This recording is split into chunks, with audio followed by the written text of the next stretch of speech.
Hi guys, welcome back to the channel. Today is the start of a new 3-part episode, solar adventure, where I'm going to be connecting these two big 460 watt panels to the household using a microinverter from ecoflow. Other microinverters are available of course, but I'm going to use the ecoflow one. I'm just waiting for that to be delivered though. So in the meantime, I'm going to build a stand that I can fasten these to, and it's going to go on the roof of this, what we call our pub, but it's basically a garden shed. It's going to go on top of there. I'm going to make a stand for it, and I haven't decided whether I'm going to make an adjustable one or a fixed one at about 40 degrees, which is suitable for the summer in the UK. And for the frame, I'm going to be using this 2.4 meters CLS timber. Of course, it will need treating. Now, I'm lucky enough to own a chop saw, but all of this can be done just with a standard handsaw, and you'll probably get bigger muscles as well. I'm also lucky enough to own 2 good drills. Well, 1 drill and 1 impact driver. You'll see why you need 2. You don't really need 2, you can swap the drill bits over, but 2 comes in really handy. Rain stops, play again. Well, it stopped raining and then the sun's come out again, so I'm going to get on with it. I've decided I'm just going to keep it at a fixed angle instead of making it adjustable, because I think with some of the strong winds that we get here, because we're right on the coast, I just think it might be a little bit flimsy, you know, so I'm just going to keep it rigid. I mean, after all, looking across at a couple of houses there, they're fixed, aren't they? They don't change from summer to winter.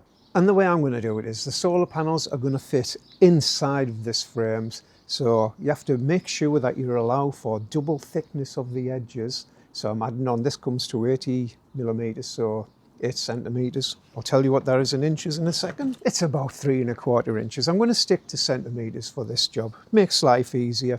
So I've also allowed for the brackets, which are going to fasten it onto the wood itself.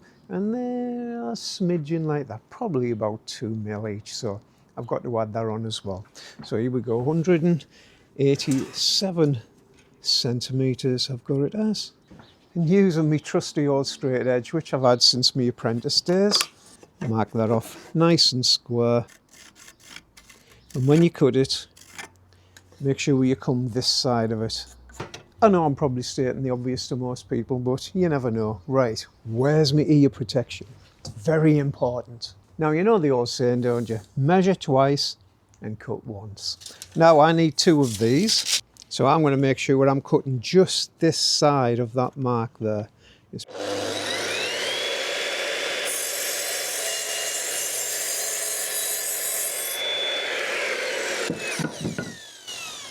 I'm probably going to be getting in bother off the wife for making a mess, but hey ho, you can't bake cakes without breaking eggs, can you?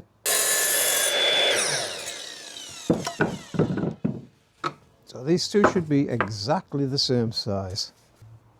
Perfect, but it'll have to do. Now, it's pointless me telling you what size I'm cutting these bits of timber out at, because we've all got different size solar panels. But I've made it so it fits round the outside, so the solar panel is actually going to fit just inside, leaving enough room to get the brackets in. I've got a little bit cut out of this one. I'm sure it'll be fine. It'll be where the straps have been on it. It'll be fine. You won't see that. I'm just measuring the next piece of timber with the piece that I've just cut out, so it's exactly the same size. Right, there we go. Let's get these fastened together and make a frame. Right, it's time to fasten these together. Now, this is where I was saying the 2 drills come in handy. One's got a drill bit in for drilling through, and the impact driver for impact driving the screws in. Anyway, so what I'm going to do is I'm going to drill through there. I'm going to fasten these 100mm screws right in, so you can see they're going in about, they'll be going in about 60mm into this piece of wood, so they'll be nice and strong. And I'm going to put some strengthening beams across too. It's going to be substantially easier to do this up on the bench. So I'm just going to take a piece of the wood, mark it across, and then we know where to drill it, just like that. It's probably not the sharpest drill bit in the box, but it'll do. It's only to make a pilot hole. It's near bad. It's near bad.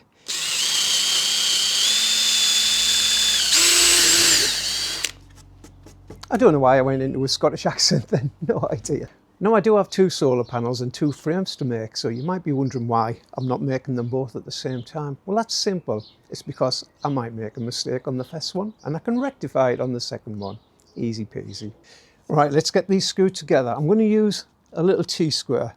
I know it looks like I stole this from Tech Drone at school. I probably did. We'll just get it round about right. Yep, that's not bad. Some of these big screws.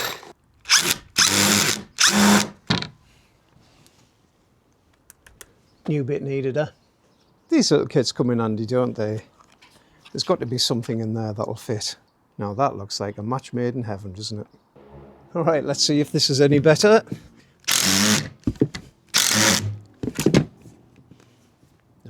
No, it does actually tell you on the box what you're supposed to be using.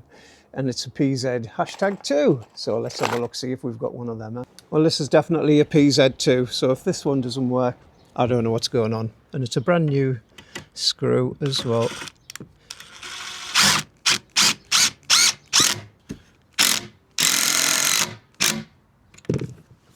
Nice and tight. This timber's a bit twisted. You can see what happens when you don't use a straight piece of timber. This caused real problems for me, and you can see the trouble I was having just to try and get it put right. No, we'll just have to pull that into position and get it right. It's not perfect. It's trying to rain on my parade again. It's not good, is it? Oh, you can see how wonky this is. Remember when I mentioned about making mistakes on the first one? Well, look at it. It's not, I haven't actually made a mistake. It's just the wood's all over the place. Let's get a couple of more straps in. It'll straighten it up a bit, I think. And like I said, it's not furniture anyway. But one mistake I have done. Remember the raggy piece of wood I had? Well, I meant to put that on the inside and it's ended up being on the outside. But it doesn't matter, does it? I'm not taking it to bits again. And I forgot to record putting the other bit on. It's with all the rain and stuff going on, moving cameras in and out of the rain, saws getting wet. Oh God, British weather. Eh? So I'm going to pop a couple of straps across there just to keep a little bit of strength in there. Now, of course, the solar panels are going to drop down inside, so I can't use a full piece of wood. So I've had to cut some down the middle there. Well, it was a bit of wood that I had left from a previous job on the van. And I'm just going to fasten them across there at about 65 centimetres. Of course, there's a big knot exactly where I want to fasten it onto, isn't there? This is the bottom, of course. The unit will drop from the other side. So something along them lines there. So 65 centimetres it is. What do you work in? I know there's some Americans and Australians watch sometimes. Are you using centimetres, or are you using inches, or do you just use millimetres? I use a combination of both usually, because I was brought up with both. Right, there we go. I'm going to drill some pilot holes in there, especially where that knot is, and we'll see how we get on. It's becoming a bit more straight as we go on along. And I've got some smaller screws too. They don't have to be massive. These are only, they're 80 millimetres, but which is 8 centimetres. Probably still too big, but we'll see how it goes. I might have to go and find some smaller ones. So I just stuck that in the middle there. Drill that in. I don't know whether I'll get 2 in or not, so I'm just doing it by eye.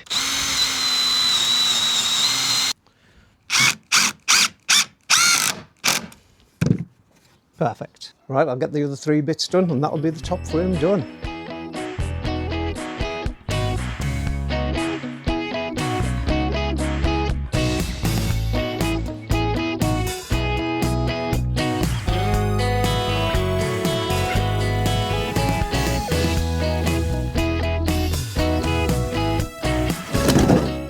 There we have it, top frame done. So hopefully the solar panel is going to fit just inside there, maybe even rest on there, and the brackets will fasten onto the top. Right, this is a little bit difficult, but I'm just going to try and see if it fits in. It's the wrong way around, I know that. But let's have a look. Well, it fits in lengthways. Yep, that is just about perfect. Brilliant. I'm happy with that. And there's enough room for the brackets to go in as well. Good job, mate, good job. The next bit is getting it to be up at a 40-degree angle, which is optimum for here, which I'm going to guess is something like that. I'm just going to use my iPhone to check the level on the top of the shed anyway, because that's already on a bit of an angle, so I don't want to go too far. It wouldn't matter that much, to be fair. You can see it's not much of an angle, but it all adds up. So if you didn't know, you do have a spirit level on your iPhone there. It's called bubble level, I do believe. Right, it's hovering about and changing, so I don't know why it would be doing that, because I'm not moving. To be honest, it's giving me all kinds of different measurements there. I think I'm just going to take it as about 3 degrees. Right, I've changed my mind about the angle for a good reason. One of the reasons is because I'm putting 2 of these up on the shed roof. If I put it up to this height, which I was going to, which is about 30 degrees, it's going to cast a shadow on the one behind it. So I'm going to do it in half. The ones I use on Foxy the van, they're flat all the time and they do pretty well anyway. So I think that is going to be good. So that's only about 15 degrees or something like that. So that's how I'm going to do it anyway. But it's the same principle. If you want to do it 60 degrees or whatever for winter, it's going to be the same. So I'm going to cut these down to about 10 inches. Haha, see how I've slipped back into inches. Right, so about 25 centimetres. Let's keep it right. And I'm going to put 4 legs on. I think that's the way forward. 4 legs. I'm going to cut a bit of an angle just so it fits the floor a bit more snug, more of it touching the floor than just the edge. So to get that angle right, I'll just put that down like that. So I'm going to measure this gap here. It looks about a centimetre. It is 15 millimetres. So then I'll just measure up 15 millimetres there, come across to the corner, chop that off, and then that'll sit snug on the floor. So I just marked 15 mil up, got a straight edge, marked it across to the corner, cut it off carefully, and there you go. Bob is your uncle. Right, let's try that in position. There you go, much better. Right, so that's the legs cut down. I've got some smaller screws to go into there, so I'm just going to pop that one in first, give it a pilot hole. These are only, what's these? Oh, we've gone back into inches, 2.5 inches. It is a bit awkward because we've got screws going through and you've got to try and get it through the 2 screws. Otherwise it's going to shoot off at an angle. So I'll get another big long one in there and that should do her. Make sure we're going between the screws. Back on the longer screws. For this one, between the other 2 screws, make sure it's straight. That's not going anywhere. That's nice and tight. Right, let's get the other 3 done, and then Bob's your uncle and Fanny's your aunt.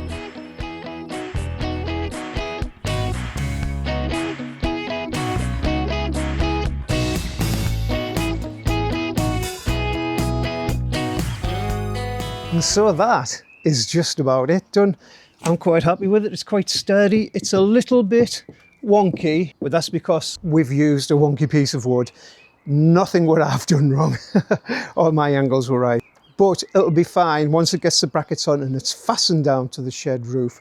That'll be fine. So what I'm going to do now is I'm going to get the solar panel, I'm going to drop it in there, I'm going to wire it up to the ecoflow just as the sun's gone in, and we'll just see how much power we actually get off a 400 watt. Let's give it a go. Well, there you go. I'm really happy with that. That looks great. And it'll be fastened down with metal brackets into the wood on the roof. Cracking job that, really happy with it. Right, here goes. We've got the connectors. It's all connected up. So this is live now. I'm going to push it into the ecoflow power station and fingers crossed it doesn't blow up there. Let's see what we're getting. Right, that's just about it. All done and dusted.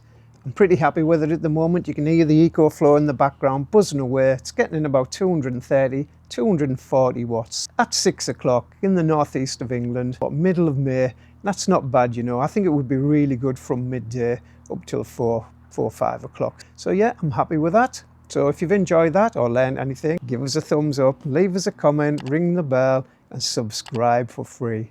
Absolutely free. Doesn't cost you a penny. And we'll catch you next time. Bye bye now.